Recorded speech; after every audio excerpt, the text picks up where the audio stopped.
Welcome to the Group 3 Ethics presentation for 110D Business Communications at Everett Community College. Group 3 members are Robert Christensen, Ryan Edwards, and Louise Kennedy. We chose to discuss topic 2. Ethics influences the information that a company reveals about goods and services and the information that it holds back from consumers that may result in damages, illness, injury, and even death. What are ethics? Ethics are defined as the standards of conduct and moral judgment accepted by society, the moral principles that govern a person's behavior or the conducting of an activity by an individual or group, the discipline dealing with what is good and what is bad. Because nothing in life is static, ethics are ever-changing. Ethical standards in the 1930s are immensely different than today. In the 1900s, ethics permitted very different behaviors and attitudes than are accepted today. Ethics often seem to be legislated or court-ordered. Ethics is a volatile topic in a modern global economy that appears to value money over life. Our presentation looks at a situation that is kept small and behind closed doors in our country, but that has become an enormous question on the global front. Is it ethical to allow one company to sell and encourage the use of poison in the process of growing human food? Is it ethical to tell the American people that something is safe when many scientific studies show that it is certainly not safe? Is it ethical to purchase the favorable treatment of one corporation in order to safeguard profits? So how do companies share information with consumers? Companies share information in many ways. Marketing is the most well known. In this digital world, there are many ways for a company to market their products, such as television, Twitter, online advertisements, and the radio. There are all attempts to introduce and persuade consumers to buy your product. It can also be used as a goodwill campaign to improve the company's popular image as well. The most common way for a business to inform consumers about a change in their product is through a press release or a blog post on their website. If there is important information that the company feels they should share, then there is a news conference. Think about how Apple announces its latest line of gadgets with fanfare every year. Information is also shared when it's legally required. Nutritional facts on food are required by law to be accurate and honest about the value of the food. It is important knowledge that some foods are better for you than others, and nutritional labels remind any consumer that what they're going to eat. Companies who produce unhealthy products such as fatty or sugary foods would probably prefer that this information is not shared because it could scare consumers away from the product, but it is an important regulation enforced by federal law. Another famous example are medication commercials. After explaining the goals and benefits of the medication, the commercial is required to list off the risks and dangers of using it. To conceal this portion of the ad, the list is spoken as quickly as possible and usually shown with smiley, happy people behind it in the background. When a company shares information, they do so at the thought in mind of how will this news affect sales. Bad news is often delivered with the indirect method and points to the strengths of the product in the beginning and end. So how does this all relate to ethics? Companies weigh the benefits of sharing information by the cost of admitting the mistake. The most classic example is how products are recalled. Most companies consider this an equation of how much a recall will cost versus how much they will lose in lawsuits. So it is common practice in the business world to allow dangerous products to remain on the market as long as they are not too expensive to protect in court. Lastly, Congress has the power to subpoena the heads of companies to have them tested before a congressional committee. Congress uses these hearings to help guide regulatory standards, so corporations have wide power to influence regulatory standards.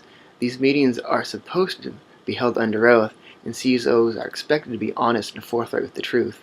But as you'll see, this is not always the case. With Monsanto having multiple established campaigns, they thrive to say how safe this product really is.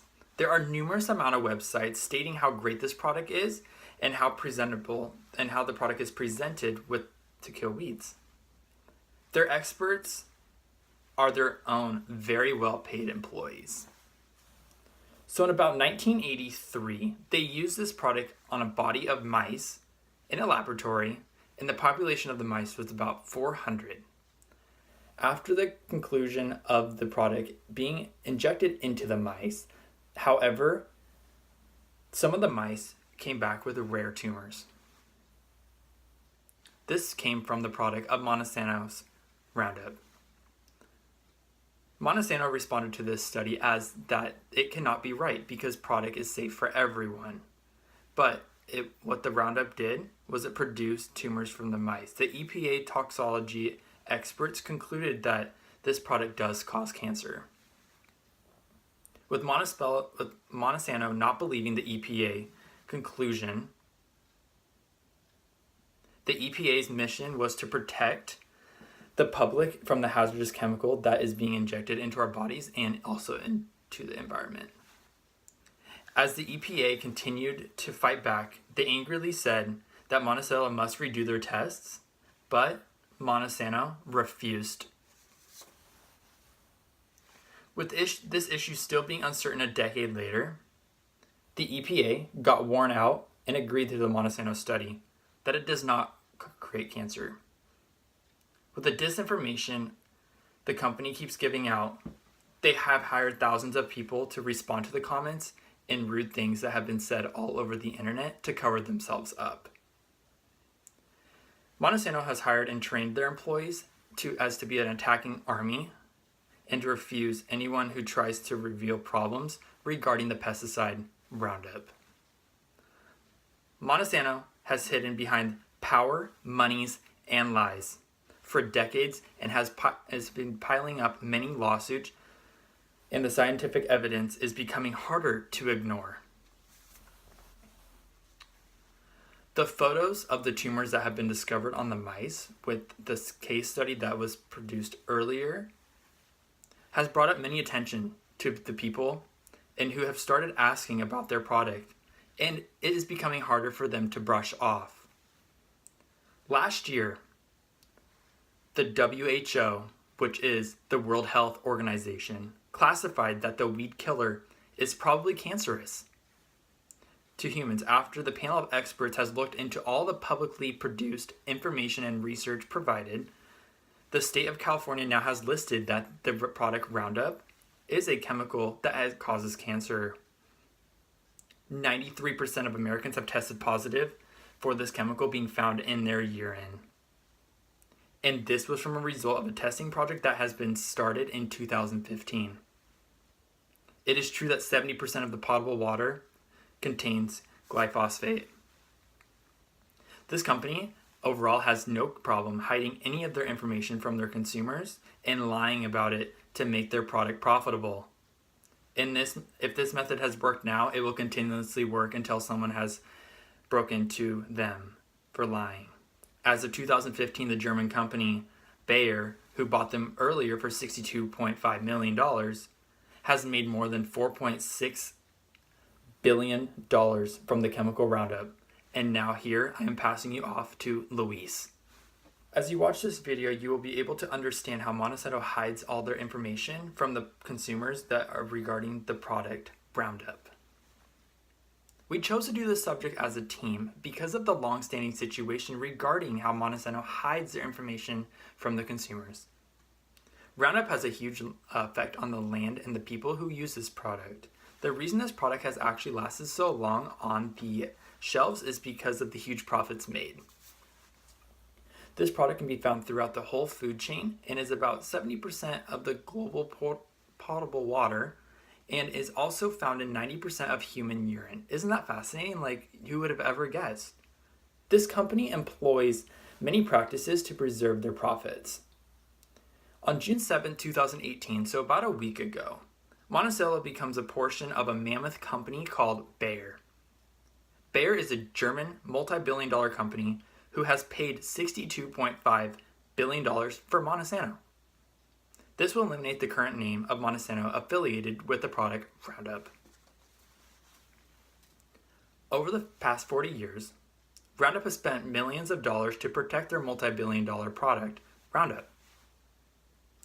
With there being a long history of this company creating information that is ignoring scientific studies, covering up all of the reputable laboratories, and placing their own employees at risk, They also comply with the influence of the results from the studies that they spare no expenses to promote this product.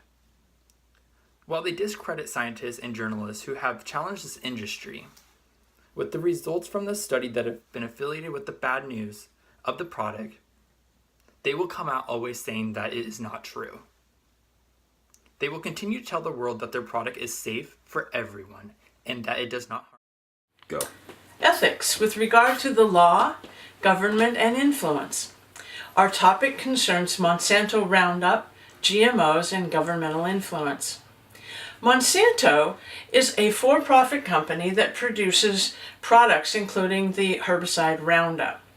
Profits from Roundup and the products that are part of the Roundup family include genetically modified Roundup tolerant seeds that provide profits of more than $8 billion a year. The Food and Drug Administration is a governmental entity that is believed by most people to be in the business of protecting the American people from harm that might be visited upon them by the ingestion of food or the administration to them of medicine. The FDA does not require any testing of genetically modified foods.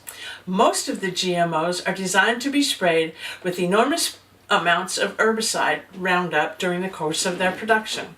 The main ingredient in Roundup is a glyphosate toxic chemical that is linked to human non-Hodgkin's lymphoma and a number of other cancers. GMOs and Roundup cannot be discussed separately. Roundup Ready seeds are the profit jewel in Monsanto's lineup. Monsanto's profits allow it to use money to produce just about any results it wishes with regard to its products to be sold in the United States of America. Monsanto has a revolving door used by its top officials as a way in and out of the Food and Drug Administration. In 1992, Michael Taylor, one of Monsanto's lawyers, was given a position in the FDA that was created for him by the FDA under the orders of the President of the United States of America, specifically to promote the use of GMOs in America. Taylor's policy falsely claimed that the agency was not aware of any information showing that GMOs were significantly different from non-GMO products, and therefore no testing was necessary to consider safe human ingestion of these substances before they were put on the market and did not have to be labeled as genetically modified substances. Michael Taylor has been a staff attorney at the FDA in the 1970s, a lawyer for Monsanto in the 1980s, Deputy Commissioner for Policy at the FDA in the early 90s, Administrator at the Department of Agriculture in the mid-90s, VP for Public Policy at Monsanto in the late 90s, a member of a think tank Resource for the Future from 2000 to 2009, and again at the FDA as Deputy Commissioner for Foods to the present. The FDA under Taylor allows companies to determine what is safe for the American people. Monsanto has a history of determining what products are safe and being determined very unsafe much later after the damage to land and life has already been done, and after they have collected considerable revenues.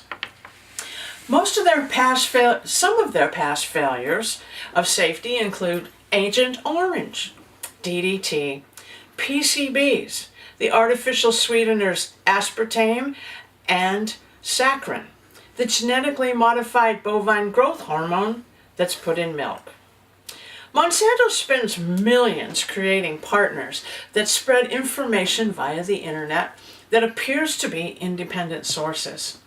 The Genetic Literacy Project, BioFortified, Academics Review, AgBio Chatter Academics, and Sense About Science. All Monsanto companies working to discredit the science, showing that Roundup is carcinogenic to humans. As recently as 2013, as part of the Farmers Assurance Provision, which is part of the Consolidated and Further Continuing Appropriations Act, a provision that was included that effectively bars federal courts from being able to halt the sale or planting of controversial GMOs or genetically engineered seeds, no matter what health issues may arise concerning GMOs in the future. The provision was drafted in part by Monsanto representatives and added to the bill without review from Congressional Agriculture or Judiciary committees. The backlash has been furious and continues to this point in time. It appears to allow Monsanto and other biotech companies to occupy a position above the federal courts and government. There seems to be no end in sight regarding the right or wrong of information that companies share or hide or manipulate along with government in the pursuit of profits. Our conclusion.